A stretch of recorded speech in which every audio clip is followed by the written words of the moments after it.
This is a Facebook post. And this is my experience in Paraguay.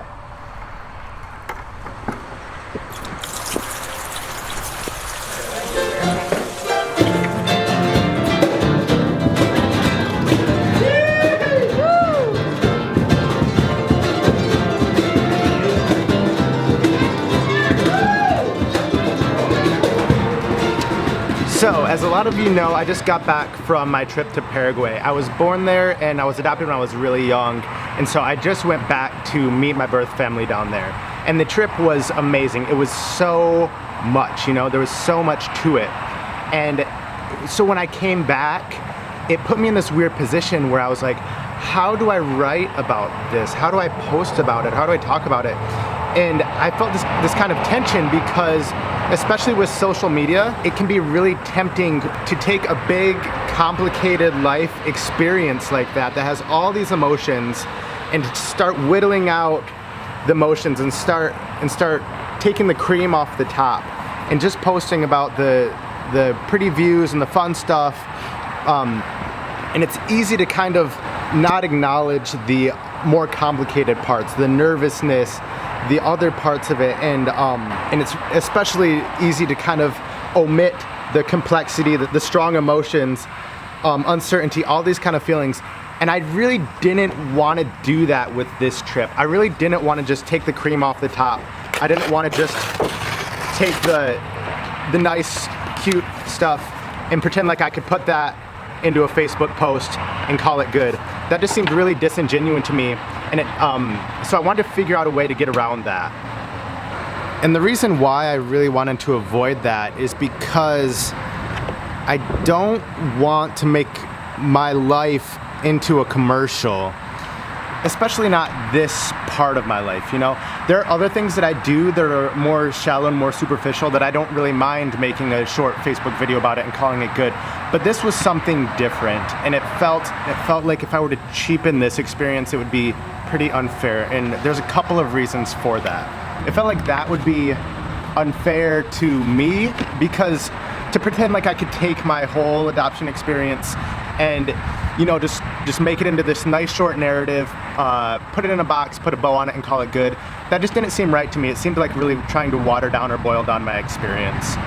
And it also felt like that would be unfair to my family, because I really just didn't want to portray my family as just props in a really fancy travel vlog or something. And maybe most importantly, it felt like boiling down my experience would be really unfair to other people who were also adopted. I didn't want some kid to come across my video and think that their adoption was supposed to always feel like some wild adventure or some vacation, because that's not what it feels like all the time. A lot of times it just feels like uncertainty, and a lot of times it just feels like complexity, and that's okay. And if you're trying to understand adoption and you're feeling those things, that's right, and that's fine, and that's a huge part of it. So I made a deal with myself, and I call it the iceberg deal.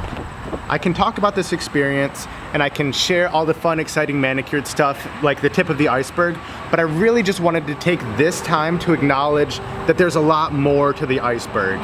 And so this is part one that you're watching right now, the preface, and then you'll see part two, the iceberg, the fun, happy stuff, and a lot of food too. I really just didn't want to make this video if it was going to be me pretending that messy stuff didn't exist, because that messy stuff is really what gives your life the depth. And I think that that's really okay to acknowledge that, and I think it's really important too. With that being said, here is a very short and very incomplete synopsis of the most important trip of my life. And I say it's very short and very incomplete because I still can't even fit all this stuff into my head. So I definitely can't fit it into a 4 or 5 minute video. So there's a lot more stories. Come talk to me. I like to share the stories in person. But there's a lot of fun stuff in the video too. So here's that. So the first part of my trip was a lot of traveling, a lot of flying, and a lot of waiting. I had a 3-hour flight, and then a 10-hour flight, and then a 12-hour layover, and a 3-hour flight to Asunción. So I finally landed Friday night. It was after about 30 hours of traveling. Got my visa, got my cash switched over, and then I heard this.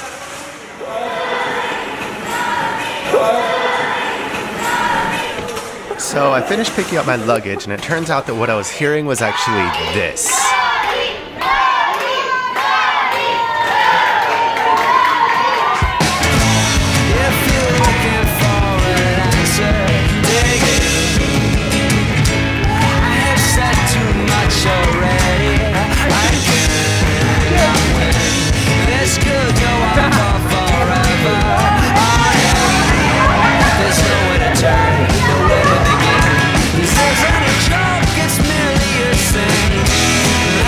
So that was my first time really meeting my family face to face down there, and it was really amazing, really unbelievable experience.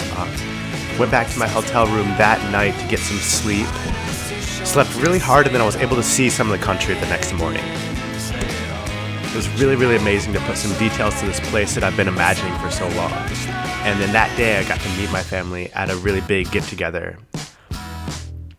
Really amazing, so far beyond any expectations that I've ever had. So much good food, so much laughing, so much fun. I have a huge family. There are so many of them, and they're all so accepting, so loving, and so generous. I felt more hospitality down there than I've really ever felt anywhere else in my life.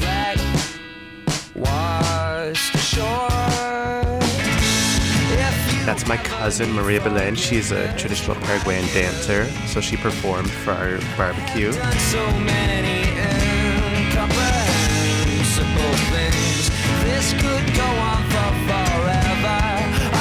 So during my first week down there, I spent most of my time with the TIES program, which is the group that I went down there with.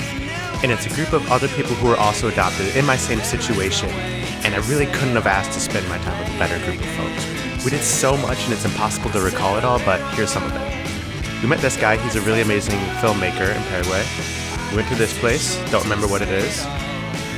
We went to a lot of museums. Got on the roof of this museum. Turns out that was illegal. Oops. We saw a really amazing harp maker. The harp is the traditional instrument of Paraguay. This guy's really amazing at making them.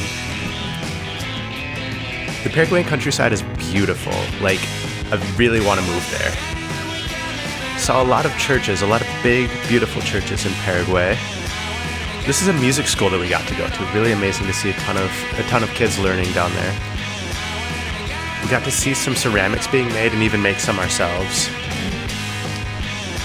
The food, so much good food every single day. This is us at a soccer museum.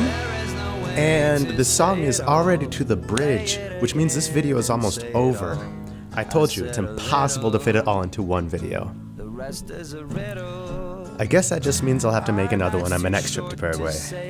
And I feel like that is going to be very, very soon. You know the punchline, it's all in the punchline.